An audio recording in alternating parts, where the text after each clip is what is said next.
Mereka saling menerjang dan menerkam, saling memukul serta menggigit.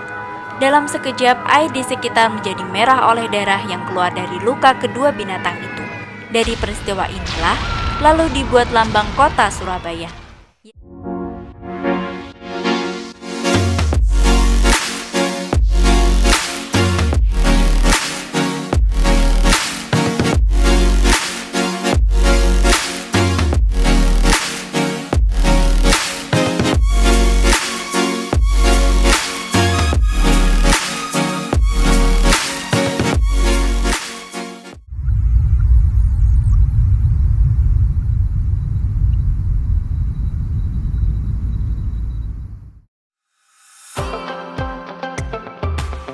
Halo sahabat jalan-jalan, jumpa lagi di channel Jalan Searah.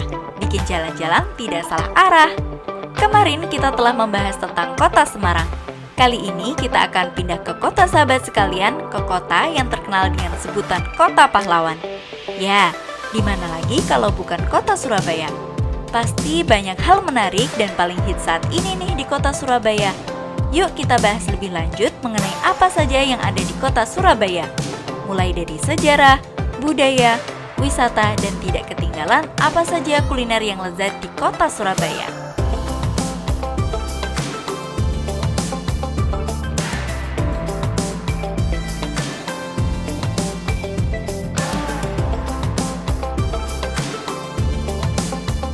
Dahulu kala, di lautan luas kerap terjadi perkelahian antara ikan hiu sura dengan buaya baya. Mereka berkelahi untuk merebutkan mangsa. Keduanya sama-sama kuat, sama-sama cerdik, sama-sama tangkas, sama-sama rakus, dan sama-sama ganas. Setelah berkelahi berkali-kali, belum pernah ada yang menang atau kalah. Hingga akhirnya mereka membuat kesepakatan. Sura yang memiliki rencana menghentikan perkelahian dengan Baya, segera menerangkan idenya. Sura membagi daerah kekuasaan. Ia berkuasa sepenuhnya di dalam air dan harus mencari mangsa di dalam air. Sedangkan Baya berkuasa di daratan dan harus mencari mangsa di daratan.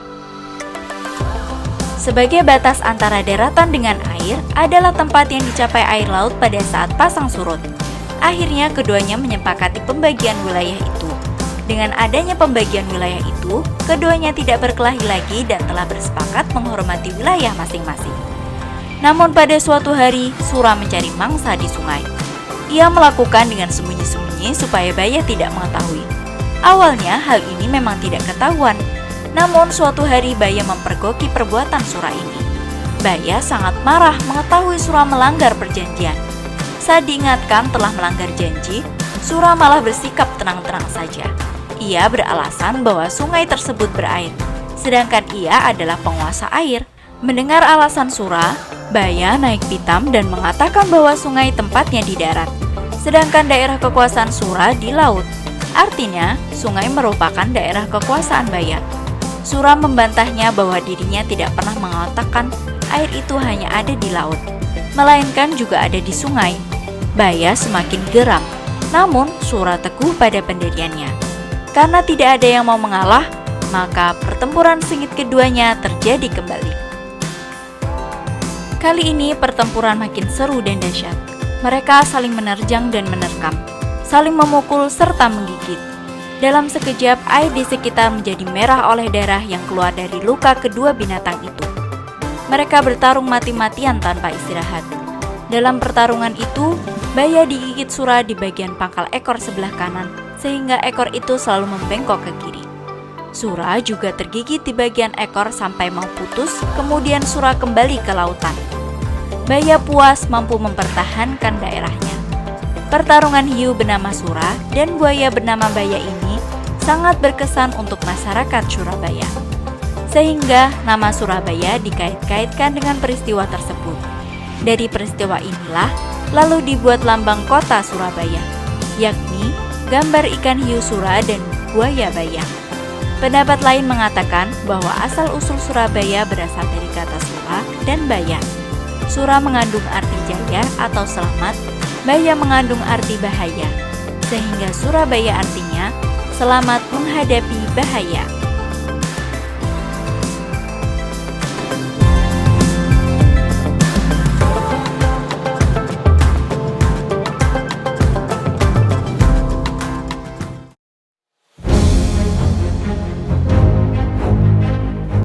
Sejarah Kota Surabaya.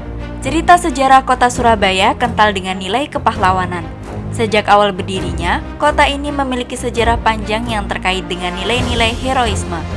Istilah Surabaya terdiri dari kata sura, berani, dan baya, bahaya, yang kemudian secara harfiah diartikan sebagai berani menghadapi bahaya yang datang. Nilai kepahlawanan tersebut salah satunya mewujud dalam peristiwa pertempuran antara Raden Wijaya dan pasukan Mongol pimpinan Kublai Khan di tahun 1293. Begitu bersejarahnya pertempuran tersebut, hingga tanggalnya diabadikan menjadi tanggal berdirinya kota Surabaya hingga saat ini, yaitu 31 Mei. Heroisme masyarakat Surabaya paling tergambar dalam pertempuran 10 November 1945. Arek-arek Surabaya, sebutan untuk orang Surabaya dengan berbekal bambu runcing berani melawan pasukan sekutu yang memiliki persenjataan canggih. Puluhan ribu warga meninggal membela tanah air. Peristiwa heroik ini kemudian diabadikan sebagai peringatan Hari Pahlawan, sehingga membuat Surabaya dilabeli sebagai kota pahlawan. Sejarah Surabaya juga berkaitan dengan aktivitas perdagangan. Secara geografis, Surabaya memang diciptakan sebagai kota dagang dan pelabuhan. Surabaya merupakan pelabuhan gerbang utama Kerajaan Majapahit. Letaknya di pesisir utara Pulau Jawa membuatnya berkembang menjadi sebuah pelabuhan penting di zaman Majapahit pada abad ke-14.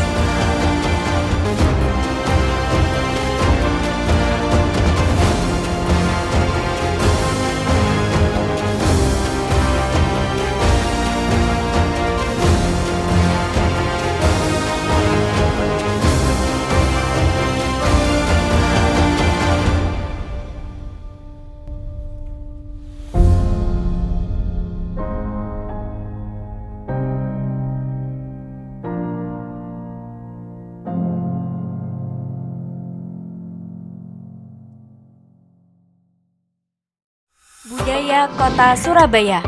Sebagai kota metropolitan, Surabaya dihuni oleh multi etnis dan banyak suku bangsa, seperti warga Tionghoa, suku Jawa, Batak, Madura, Bali, Bugis, Sunda, dan banyak lagi. Ada juga warga negara asing termasuk Malaysia, Cina, India, Arab, dan Eropa. Bahasa yang digunakan sehari-hari sebagian besar menggunakan bahasa Jawa dengan dialek Surabayaan. Dialek ini cukup berbeda dengan bahasa Jawa dari Jawa Tengah seperti Surakarta atau Yogyakarta. Dialek Surabayaan memiliki intonasi yang dalam dan tinggi dan terkesan keras. Meskipun Surabaya banyak dipengaruhi oleh beragam budaya, tapi keaslian budayanya masih tetap hidup dan berkembang sampai saat ini. Beragam kebudayaan asli itu bisa dilihat dari berbagai acara seperti kesenian wayang, ludruk, tari remo, dan kebudayaan khas Jawa lainnya.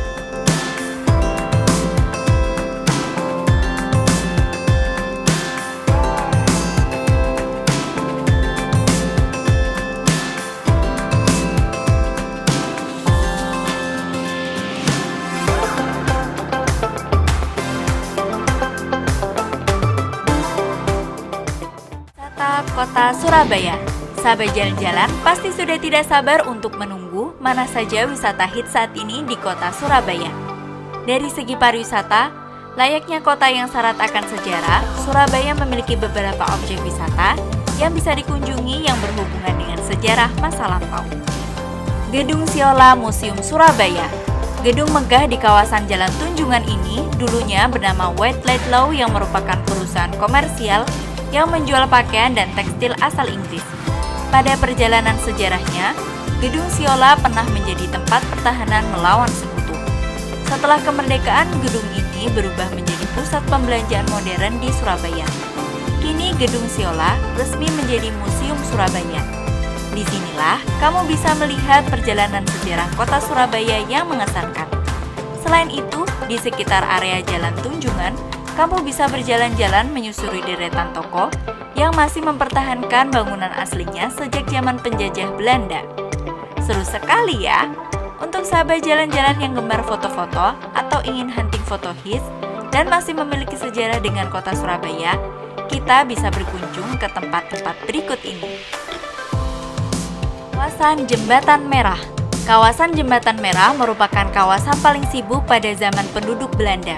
Kawasan ini menjadi pusat pemerintahan, perkantoran, serta perdagangan.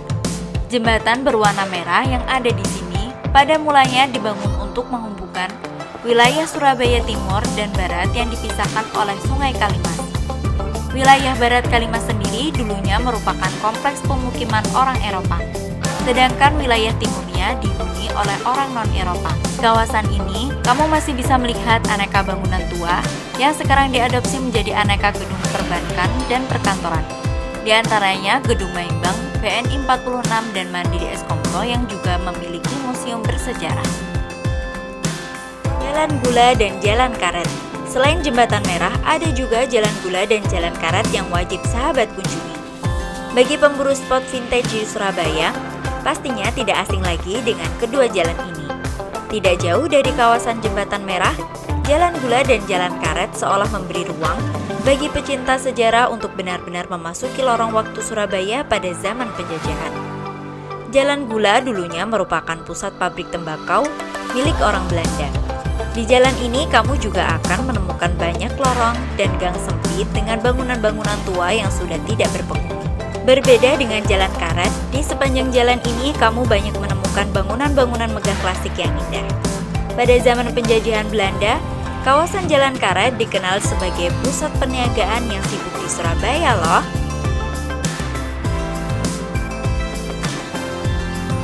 Museum House of Sampurna. Kata Sampurna memang sangat familiar dengan salah satu merek rokok terkenal di Indonesia. Gedung Museum House of Sampurna sudah ada sejak tahun 1862 dan awalnya merupakan sebuah panti asuhan. Lalu pada tahun 1932 dibeli oleh pemilik rokok Sampurna untuk dijadikan tempat produksi. Bangunan ini juga mengalami beberapa kali renovasi sebelum akhirnya dialihfungsikan menjadi Museum Keluarga Sampurna sekaligus sejarah rokok di Indonesia. Koleksinya sangat lengkap. Di sini kita dapat melihat bagaimana proses pembuatan rokok dari awal sampai akhir. Bisa menambah wawasan kita banget loh. Dan bahkan kamu bisa ikut tur gratis keliling bangunan bersejarah di Surabaya loh.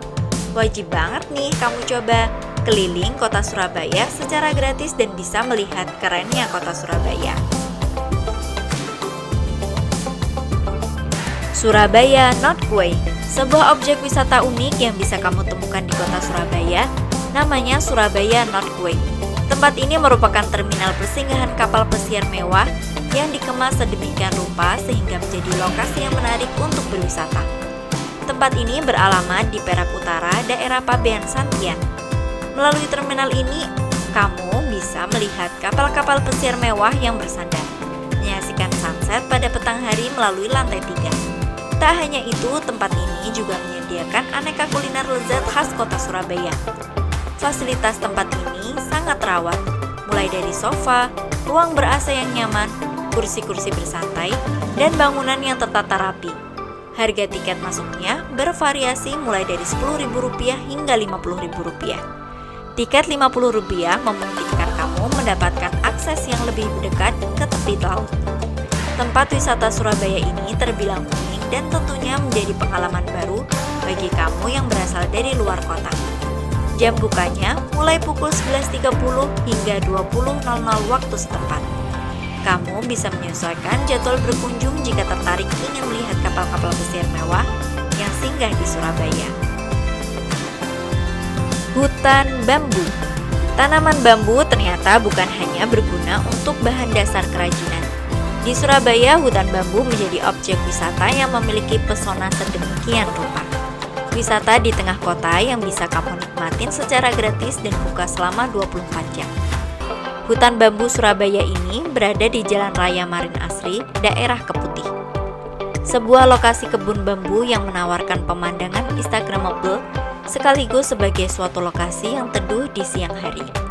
Suhu udara kota yang cukup panas menyebabkan tempat wisata ini menjadi destinasi yang tepat pada siang hari.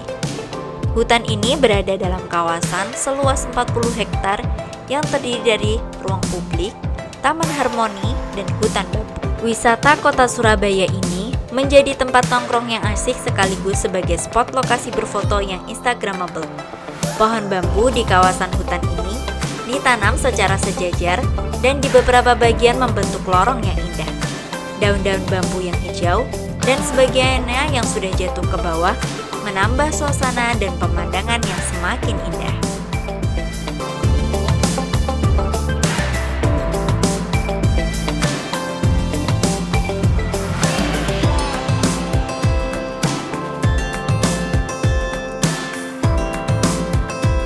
Monumen Kapal Selam. Monumen skala penuh dari KRI Pasupati 410. Kapal selam ini merupakan salah satu armada Divisi Timur. Basofi Sudirman menjadi peletak batu pertama dalam konstruksi monumen yang dimulai pada Juli 1995. Meskipun monumen ini bukanlah replika, namun pembuatannya dilakukan dengan membagi kapal menjadi 16 bagian. KRI Pasupati 410 dirilis di PT PAL Indonesia yang kemudian bagiannya disambung kembali. Pada 15 Juli 1998, Moncastle resmi dibuka dan menjadi objek wisata Surabaya. Monumen berwarna hijau ini merupakan monumen kapal selam terbesar di Asia. Pembangunannya berasal dari ide para sesepuh kapal selam dan angkatan laut. Selain sebagai wisata, Moncastle juga berdiri sebagai warisan sejarah Indonesia sebagai negara maritim. Sebenarnya, masih banyak hal seru yang dapat kita kunjungi lagi di kota Surabaya. Kita tidak akan cukup waktu 1 atau 2 hari untuk mengunjungi semua destinasi seru di kota Surabaya ini.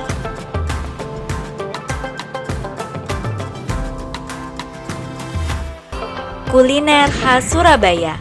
Setelah capek keliling kota Surabaya menikmati keindahan dan nilai sejarah yang tinggi, saatnya kita makan dulu sahabat jalan-jalan.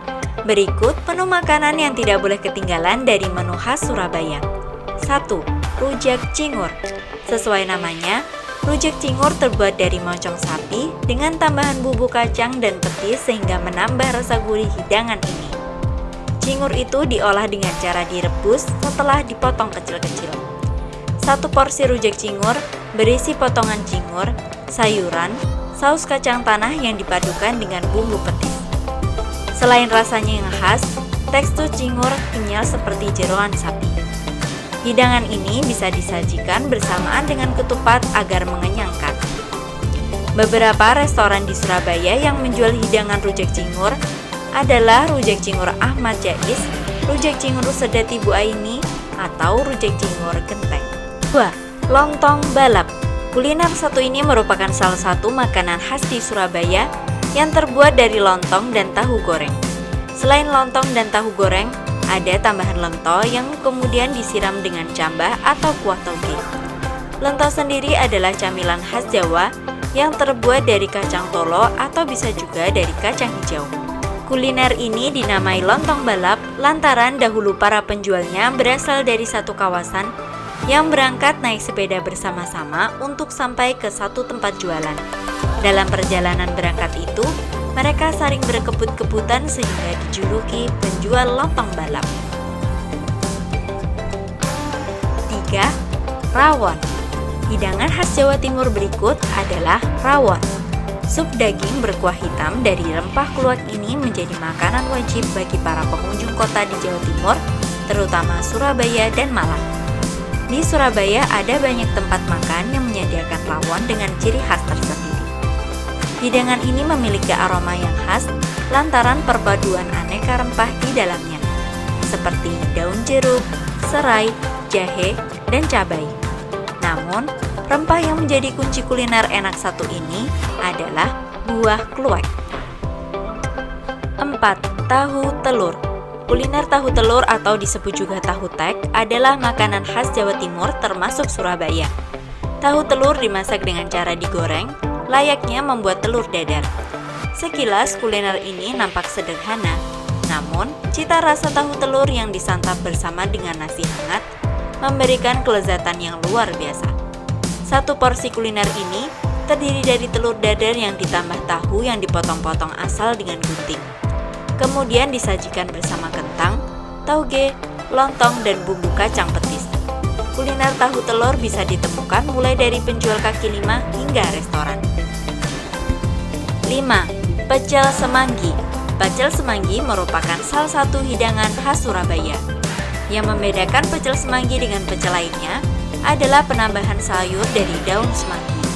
Selain itu, kuliner ini juga disajikan bersama dengan sayur lain seperti daun pepaya, bayam, dan kangkung.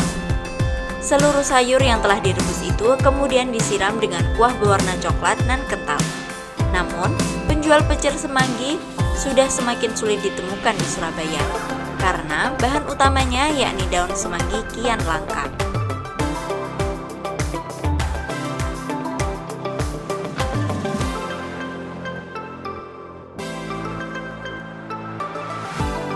Demikian ulasan tentang kota Surabaya. Banyak hal seru yang dapat sahabat kunjungi kan? Serta banyak kuliner lezat yang wajib sahabat santap.